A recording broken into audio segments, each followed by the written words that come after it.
حکیم الامت مولانا اشرف علی تھانوی صاحب رحمۃ اللہ علیہ کو نماز کا بچپن ہی سے اس قدر شوق تھا کہ بعض کھیلوں میں بھی نماز ہی کی نقل اتارتے۔ مثلاً سب ساتھیوں کے جوتے جمع کیے اور ان کی صفیں بنائیں اور ایک جوتا صفوں کے آگے رکھ دیا اور خوش ہوئے کہ جوتے بھی نماز پڑھ رہے ہیں۔ وعظ کا بھی بچپن ہی سے شوق تھا اور اس کی بھی نقل اتارا کرتے۔ چنانچہ جب کبھی بازار کی طرف کسی چھوٹے موٹے سودے کے لیے بھیجے جاتے تو مسجد راستے میں پڑتی اس میں چلے جاتے اور سیدھے ممبر پر جا چڑھتے اور کھڑے ہو کر کچھ خطبہ کی طرح پڑھا کر وہاں سے چلے آتے۔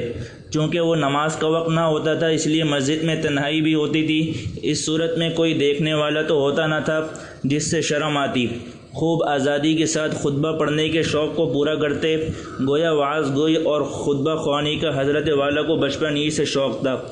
خدا کی شان ہونے والی بات، غرض حضرت والا کو دین کی باتوں کا لڑکپن ہی سے شوق تھا، یہاں تک کہ بہت چھوٹی عمر میں بھی جبکہ عربی کی محض ابتدائی کتابیں پڑھتے تھے اور صرف 12-13 برس ہی کی عمر تھی، پچھلی رات تہجد کو اٹھتے اور نوافل اور وظائف پڑھتے۔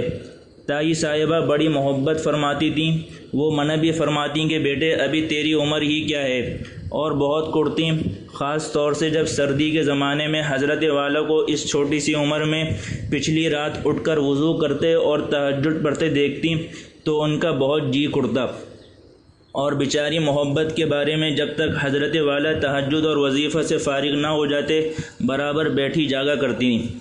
حضرت فرمایا کرتے ہیں کہ مجھ کو دین کا شوق، جس کی ایک فرع تہجد بھی ہے، میرے ابتدائی استاد حضرت مولانا فتح محمد صاحب کے فیض صحبت سے پیدا ہوا تھا، جو ایک بہت ہی بابرکت اور صاحب نسبت اور صاحب اجازت بزرگ تھے۔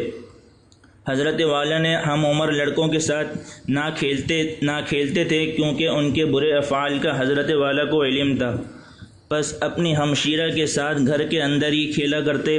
حضرت والا کا یہ علیحدہ رہنا لڑکوں کو بہت ناگوار تھا، یہاں تک کہ چاقو لیے پھرتے تھے کہ کہیں ملیں تو ماریں۔ مکتب میں ملازم کے ساتھ آتے جاتے، جب کسی طرح لڑکے فساد سے باز نہ آئے مجبوراً اس کی تھانے میں رپورٹ کی گئی۔ تھانے دار نے حضرت والا کو اور سب لڑکوں کو بلا کر حضرت والا ہی کے ہاتھ سے چاقو لے کر جو اس وقت لیے ہوئے تھے لڑکوں کو خوب مارا پیٹا۔ اس کے بعد پھر کسی کی ہمت نہ پڑی اور اندیشہ رفع ہو گیا۔ یہ کتابیں آپ نے پڑھی ہوں گی نا، بڑوں کا بچپن، جنہیں اللہ تعالیٰ نے نوازنا ہوتا ہے نا آگے چل کے، تو ان کی بچپن میں ہی زمانہ طالب علم میں ہی کچھ عادتیں اللہ پاک ان کو کیا کر دیتے، ان کے ذوق، ان کے شوق دوسروں سے کیا ہوتے ہیں بھائی، ممتاز ہوتے ہیں۔ اللہ تعالیٰ ہم سب کو بھی وہی نصیب کر دے، آپ کو بھی نصیب کر دے۔ تو عبادات کا ذوق، مزاج عبادت، یہ نیک فالی ہے انسان کے مستقبل کے لیے۔ عبادات کا ذوق، دعاؤں کا ذوق، رات کے آخری پہر اٹھنا، یہ تو کامیاب لوگوں کی نشانیاں ہیں۔ میں ایک جملہ کہتا ہوں، یاد رکھیے گا، زندگی میں کام آئے گا، یا تو راتوں کو رو لو یا دن میں رو لو، یا رات میں رو لو یا دن میں رو لو۔ ابھی پتہ چلے گا آپ لوگوں کو جب عملی زندگی آئے گی، ذمہ داریاں آئیں گی، سمجھ گئے، بیوی آئیں گی، بچے آئیں گے، کمانے کی ذمہ داریاں ہوں گی اور ساری ذمہ داریاں آئیں گی، تو اب یا تو دن میں رونا پڑے گا، اور بہتر یہ ہے کہ آدمی کہاں رو لے، رات میں اللہ کے آگے رو لے آدمی، راتوں کا اٹھنا۔ تو یہ جو آپ لوگوں کا سال ہے نا بھائی، اگر اب تک عادت نہیں پڑی تو اب تو پڑ جانی چاہیے، اگر اب تک نہیں پڑی، صحیح ہے انشاءاللہ۔ تو 2 رکعت 4 رکعت اور دعائیں مانگ لیں، دعاؤں میں استغفار کر لیں۔ یہ راتوں کا استغفار بڑا، وبالاسحار ہم والمستغفرین بالاسحار، عالمانہ شان سے زندگی گزارنی چاہیے، سمجھ گئے نا، عالمانہ شان کی زندگی ہونی چاہیے، جو قرآن حدیث میں ہے وہ ہمارے عمل میں ہو، چاہے تھوڑا ہی ہو۔ تو کون نیت کرتا ہے کہ انشاءاللہ راتوں کو اٹھیں گے؟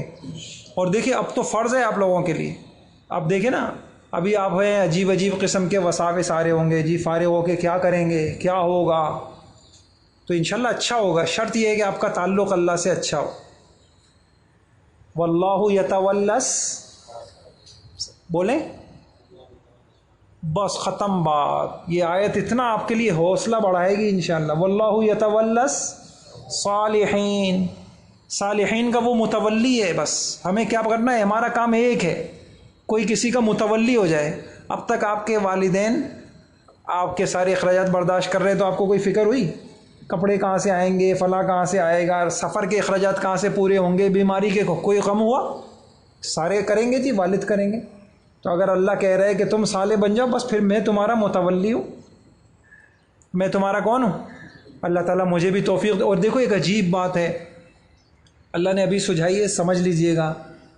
یہ صرف علم ہمارے اور آپ کے پاس ہے بھائی. لوگ اپنے اولاد کے مستقبل کے لیے کیا ہوگا، کہاں سے کھائیں گے، کیا ہوگا، ساری اے لیول اور او لیول اور فلاں کرایا جا رہا ہے. صرف کس لیے؟ کھائیں گے کہاں سے.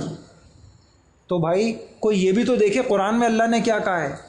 اللہ کہہ رہے ان کو صالح بنا دو، نیک بنا دو، پھر بے غم ہو جاؤ. کسی نے بڑی اچھی بات کہی، ہمیں یہ غم تو ہوتا ہے کہ میرے مرنے کے بعد میری اولاد کا کیا ہوگا، اور یہ غم نہیں ہوتا میری اولاد کے مرنے کے بعد میری اولاد کا کیا ہوگا.